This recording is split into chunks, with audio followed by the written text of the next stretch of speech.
Friends, welcome back to another reaction. So दोस्तों, कुछ चीजें वाईटी में इतनी वियर्ड चल रही है ना कि समझ में ही नहीं आ रहा कि एक्चुअली में चीजें चल रही हैं तो चल क्या रही हैं। अभी मैं जस्ट ऐसे ही अपना वाईटी स्क्रॉल अप कर रही हूँ, सडनली मेरे आगे वीडियो आ जाती है टारस की।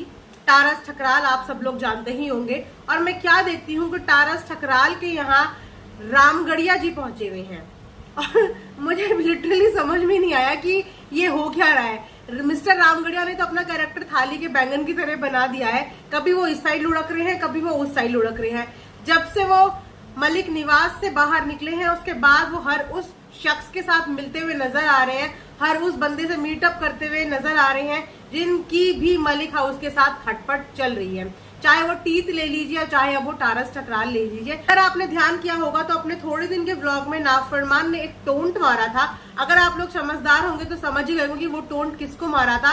जब नाफरमान ये बोल रहे थे कि मैं लोगों की तरह बाहर जाके गाड़ियां थोड़ी दिखा सकता हूँ, कारों का प्रमोशन थोड़ी कर सकता हूँ, शोरूम में जाके बाहर घूम घूम के गाड़ियां थोड़ी दिखा सकता हूँ, तो वो कहीं ना इंडिकेशन टारस ठकराल की तरफ ही था। क्योंकि यही एकमात्र ऐसा यूट्यूबर है जो आए दिन एवरीडे किसी ना किसी कार शोरूम के अंदर ही पाया जाता है। अगर मोस्ट वांटेड का भी टैग लगा दो ना तो उसको ढूंढना इतना आसान होगा कि टारस ठकराल कहाँ मिलेगा किसी ना किसी शोरूम के अंदर।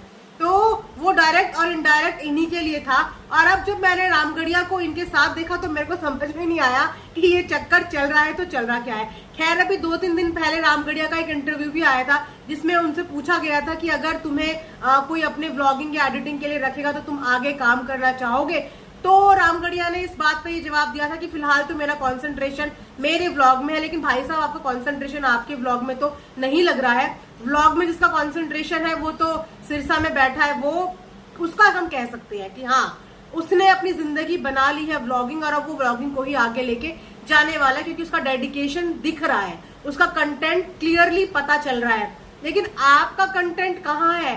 कुछ टाइम आपने प्रीत के साथ गुजार लिए, कुछ टाइम आपने अपने पेरेंटल हाउस में गुजार लिए, अब कुछ टाइम आप दिल्ली में इंटरव्यू देके आ गए और अब आप टारस ठकराल के साथ नजर आ रहे हैं। तो आपका एम और आपकी डायरेक्शन है कहाँ?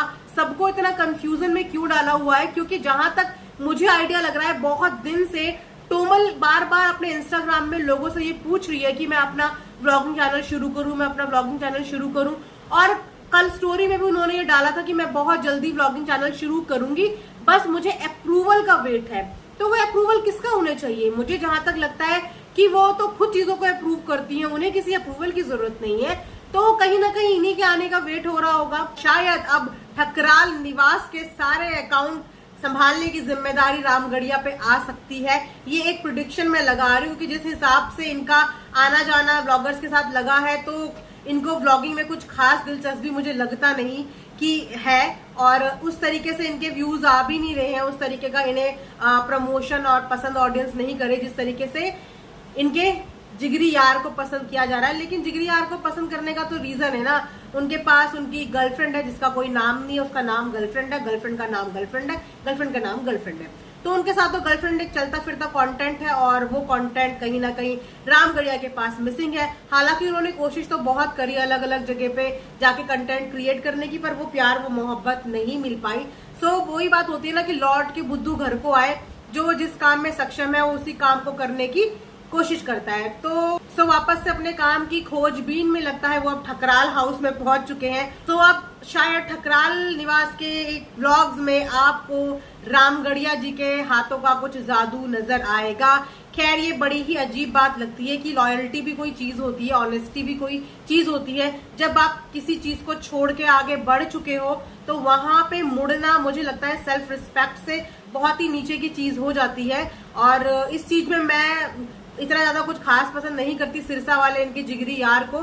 लेकिन हाँ, वो बंदा अगर गया तो वापस उसने मुड़ के नहीं देखा, अपना काम अपने कंटेंट पे काम कर रहा है। भले ही उसके कंटेंट पे उसे 10 में से 4 तो गालियां मिल ही जाती हैं, लेकिन काम कर रहा है। लेकिन वहीं पे ये सिर्फ उनसे जुड़े हुए लोगों के साथ, क्योंकि जाहिर सी बात है इनके खुद के तो कॉन्टेक्ट रहे नहीं होंगे, जो कॉन्टैक्ट्स इन्हें मिले होंगे वो मलिक निवास के थ्रू ही मिले होंगे। चाहे वो प्रीत ले लीजिए, वो भी मिली तो कैसे मलिक निवास के थ्रू। अब टारस से जान पहचान हुई होगी तो मलिक निवास के थ्रू।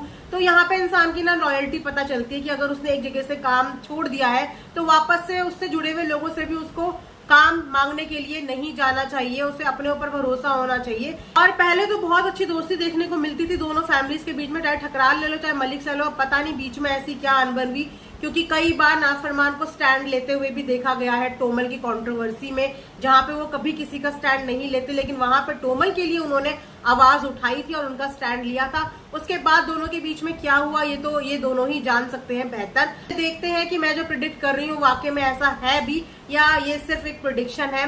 वेल, अभी तो दर दर की ठोकरें खाते हुए रामगढ़िया जी देखते हैं लास्ट डेस्टिनेशन उनका कहाँ है और कहाँ वो पहुंचते हैं। वेल, ये था मेरा आज का एक छोटा सा रिएक्शन। आई होप कि आप लोगों को पसंद आया होगा। पसंद आया तो चैनल को लाइक शेयर सब्सक्राइब जरूर करें। Thanks for watching earth mom Dehradun.